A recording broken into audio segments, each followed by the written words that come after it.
மாசமும் எனக்கு சம்பளம் வர்ற நேரத்துல மட்டும் நானே ராஜா நானே மந்திரி. அதுவே தேதி மாச கடைசியா 25-26 நெருங்க டீ பண்ணுக்கும் என் ஃப்ரெண்டு கிட்ட கடன் வாங்குற கடனாளி ஆயிடுறேன். அப்போ வாழ்க்கை ஃபுல்லா வாங்குற சம்பளத்தை மாச கடைசியில கரைச்சு முடிச்சுட்டு எந்த சேமிப்பு பண்ணாம இப்படியே என் வாழ்க்கை ஓடணுமா அப்படின்னு நினைச்சுக்கிட்டு இருந்தோம்னா, இன்னொரு பக்கம் 25,000-30,000 சம்பளம் வாங்குறவன் சைடுல லட்சக்கணக்குல சொத்து சேமிச்சு வச்சுக்கிட்டு இருக்கேன். அது மட்டும் எப்படி சாத்தியமாகுது? சிந்திக்கக்கூடிய விஷயமா இருக்குல்ல, சாத்தியம்தான். அது எப்படி, எந்த மாதிரி, இந்த மாதிரி பழக்க வழக்கங்களால எப்படி இம்பாக்ட் ஏற்படுது அப்படிங்கிற எல்லாத்தையும் வீடியோ கடைசி வரைக்கும் பார்த்து தெளிவா தெரிஞ்சுக்கோங்க. வெல்கம் டு பாஸ் வாலா தமிழ். நான் உங்க மேகலா. கஷ்டப்பட்டு மாங்குன்னு படிச்சு முடிச்சு அந்த கேம்பஸ் இன்டர்வியூல வேலை கிடைக்குமா கிடைக்காதான்னு வேலையை தேடி அந்த கேம்பஸ் இன்டர்வியூல செலக்ட் ஆகாம போய் வெளியில வந்து வேலை தேடி அந்த கம்பெனி இன்டர்வியூல அட்டென்ட் பண்ணி அங்க ஒரு வேலை கிடைச்சு போயிட்டு வந்து 1 மாசத்துல கையில சம்பளத்தை பாக்குறப்பதான் அப்பா வாழ்க்கையில எனக்குன்னு ஒரு ரூபா 2 ரூபா நான் சொந்தமா சம்பாரிச்ச காசு அப்படின்னு நம்ம எல்லாருமே சந்தோஷப்படுறோம்.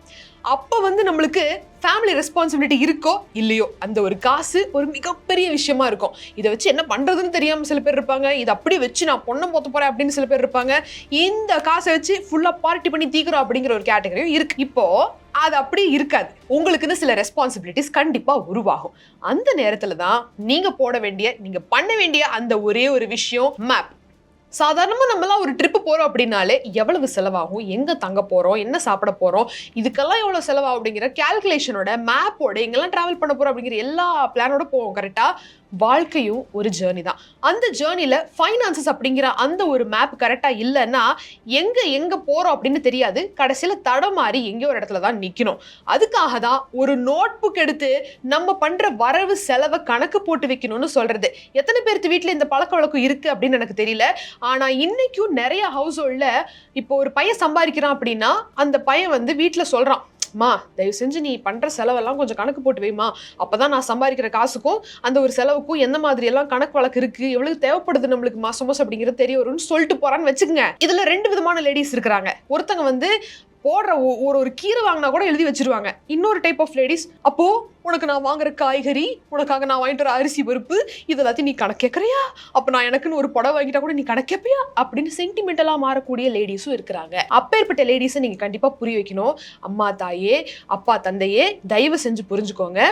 இது நம்மளோட பிரஸ்டீஜ் மேட்ரோ இல்ல நீங்க இந்த மாதிரி செலவு பண்ணிட்டீங்கன்னா நான் என்ன பண்றதுங்கிற அந்த ஒரு கேள்விக்கும் நான் வரல. நம்ம வீட்டு செலவு என்ன, அதை நம்ம பட்ஜெட் போட்டு வாழ்ந்தாதான் கரெக்டா இருக்கும். பட்ஜெட் பத்மநாபம் மாதிரி இல்லைன்னா கூட ஒரு நார்மல் பட்ஜெட்ல இருந்தாதான் நம்ம ஃபைனான்ஸ் எங்க போகுதுங்கிறது தெரியும். அப்படிங்கிறது கிளாரிட்டியை உங்க வீட்டுல எல்லாத்தையும் உட்கார வச்சு புரிய வைங்க. இப்போ இந்த வீடியோ நீங்க தனியா பார்த்துட்டு இருக்கீங்க அப்படின்னா தனியா பார்க்காதீங்க, ஃபேமிலியா கூப்பிடுங்க. உங்க அம்மா அப்பா தங்கச்சி அண்ணன் சித்தப்பா சித்தி யாரெல்லாம் இருக்காங்களோ எல்லாத்தையும் கூப்பிட்டு வச்சு உட்காந்து பாருங்க. கணக்கு போட்டு வைக்கிறது அவசியமான ஒரு விஷயம்.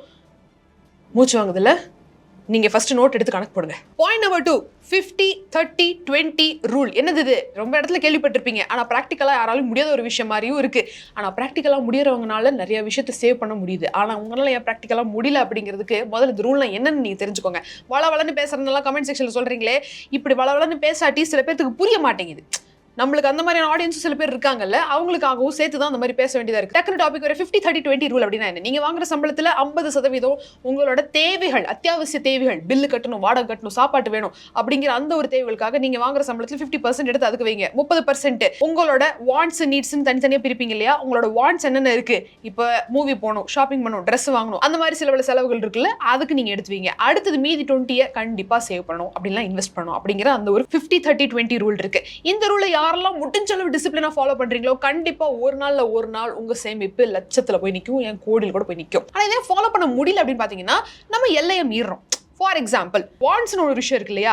இப்போ நம்மளுக்கு வந்து ஒரு ட்ரெஸ் வாங்கணும் அப்படிங்கிறப்போ அது அப்படியே சேவிங்ஸையும் சேர்த்து போட்டு அந்த 20% எடுத்து இங்கே போட்டு நம்ம வந்து ட்ரெஸ் எல்லாம் வாங்கிடுறது. அப்படி இல்லைன்னா நம்ம போய் ஒரு நல்ல 10 படம் ஒரு படம் பார்க்குற இடத்துல இன்னும் ஒரு 10 பேர் சேர்த்து எல்லாத்துக்கும் நானே பே பண்ணுறேன் அப்படின்னு சொல்லிட்டு இந்த மாதிரி பார்ட்டி பண்ணுறது. இந்த மாதிரி அன்கண்ட்ரோல்டபிளான சில விஷயங்கள் இருக்கு இல்லையா? இதெல்லாம் நல்லது தான், லைஃப்பில் என்ஜாய் பண்ணணும் தான். ஆனால் அது ஒரு எக்ஸ்டென்ட்டை தாண்டி போறப்போ உங்களால அதை கண்ட்ரோல் பண்ண முடியாது. அது வந்து அடிக்ஷன் ஆயிரும். அந்த ஒரு அடிக்ஷன் ஆகிறப்போ இந்த ரூலை ஃபாலோ பண்ண முடியாம போறப்போ உங்களால லட்சத்திலையும் கோடிலையும் சம்பாதிக்கவும் சேமிக்கவும் முடியாது. உதாரணத்துக்கு உங்க சம்பளம் 30,000 இருக்கு. அதுல பாதி எவ்வளோ? 15,000. அந்த 15,000த்துல சாப்பாட்டு செலவு, வீட்டு வாடகை, பில்லு, இஎம்ஐ எல்லாம் கட்டிடுறீங்க.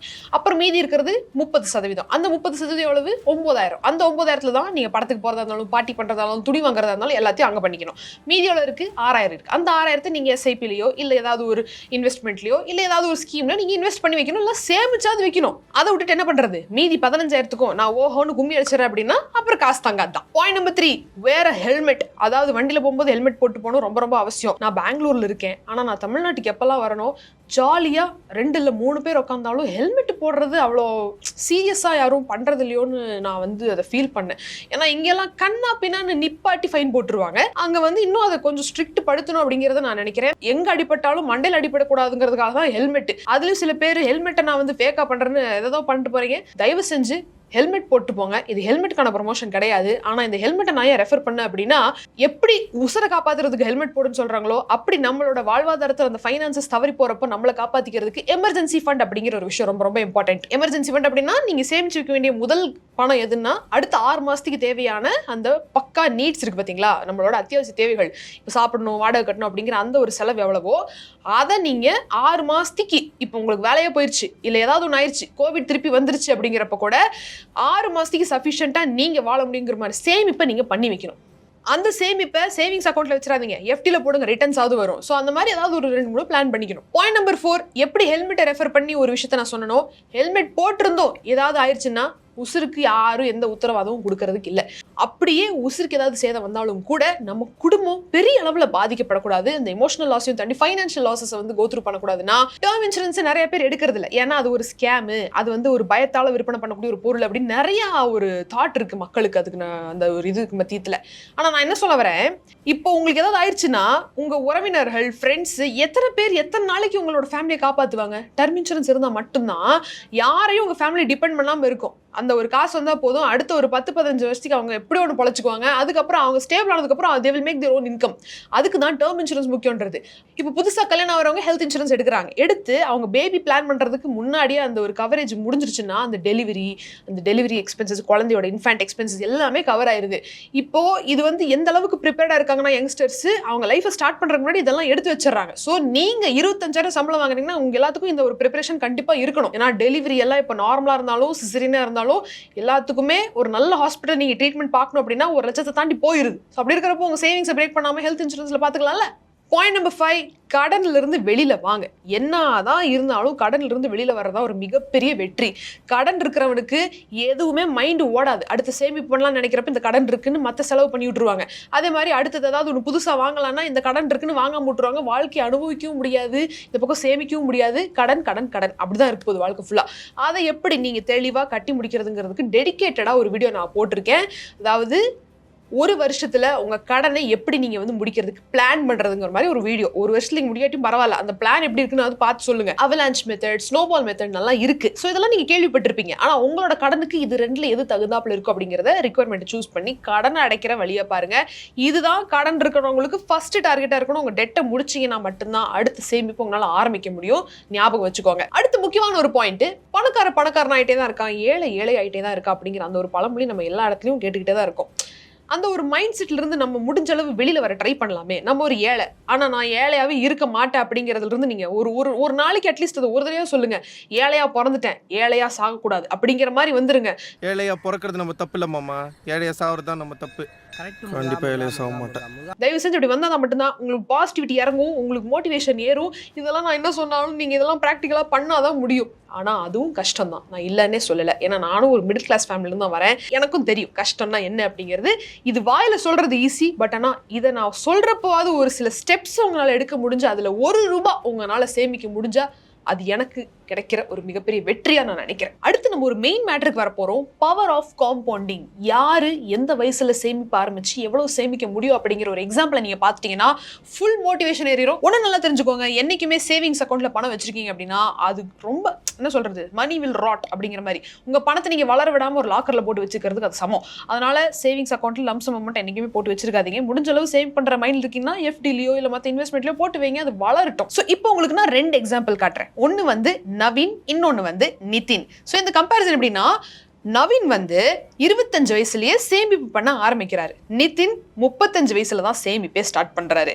25 வயசுல சேமிப்பு ஸ்டார்ட் பண்ற நவீன் 60 வயசுல நிப்பாட்டுறாரு, நிதினும் 60 வயசுல நிப்பாட்டுறாரு. அப்போ மொத்தமா 35 வருஷம் நவீன் இன்வெஸ்ட் பண்ணிருக்காரு, மொத்தமா நிதின் 25 வருஷம் தான் இன்வெஸ்ட் பண்ணிருக்காரு. யாருக்கு எவ்வளவு சேமிப்பு வரும் அப்படிங்கறத நம்ம ஒரு சும்மா ரஃபான ஒரு இதா பார்க்கலாம். மாசம் மாசம் 2 பேருமே 5000 ரூபாயை ஒரு நல்ல 12% ஆனுவல் ரிட்டர்ன் வரக்கூடிய ஒரு எஸ்ஐபிலயோ இல்ல ஏதாவது ஒரு இதுலயோ ஈக்விட்டிலோ வந்து இன்வெஸ்ட் பண்றாங்கன்னு வச்சுக்குவோம். ஆனுவலி ஆவரேஜா அப்ராக்சிமேட்டா ஒரு 12% இன்ட்ரெஸ்ட் வச்சாலும் கூட நவீன் 35 வருடம் அந்த மாதிரி இன்வெஸ்ட் பண்றப்ப எவ்வளவு இன்வெஸ்ட் பண்ணிருப்பாரு? மொத்தமா 21 லட்சம் இன்வெஸ்ட் பண்ணிருப்பாரு. அவருக்கு 35 வருஷம் கழிச்சு கிடைச்ச பணம் எவ்வளவு பாத்தீங்கன்னா 3,28,00,000 ரூபாய் கிட்ட. அதுவே நம்ம நிதின் இருக்காருல, 25 வருஷம் இன்வெஸ்ட் பண்ணது எவ்வளவுனா 15 லட்சம் மட்டுமே.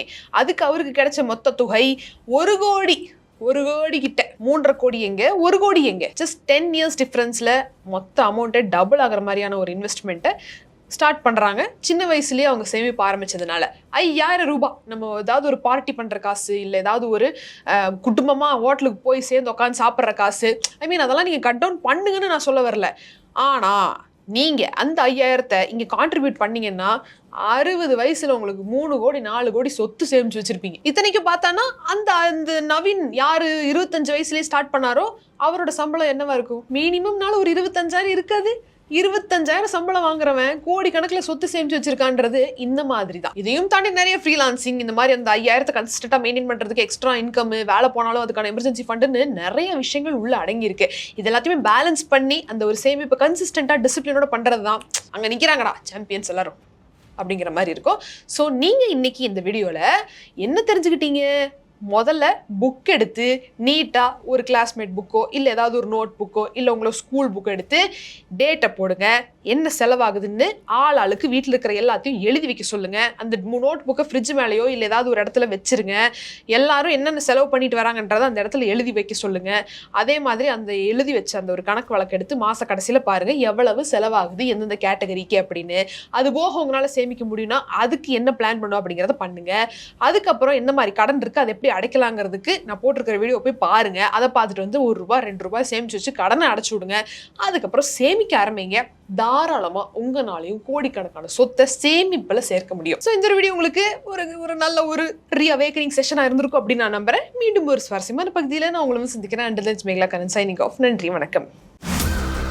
பிராண்ட் பார்ட்னர்ஷிப் மற்றும் அட்வர்டைசிங் என்கொயரிஸ்க்கு brand@bosswala.com என்ற இமெயில் ஐடிக்கோ அல்லது 9108014192 என்ற வாட்ஸ்அப் எண்ணை தொடர்பு கொள்ளலாம். Bosswala, be the boss.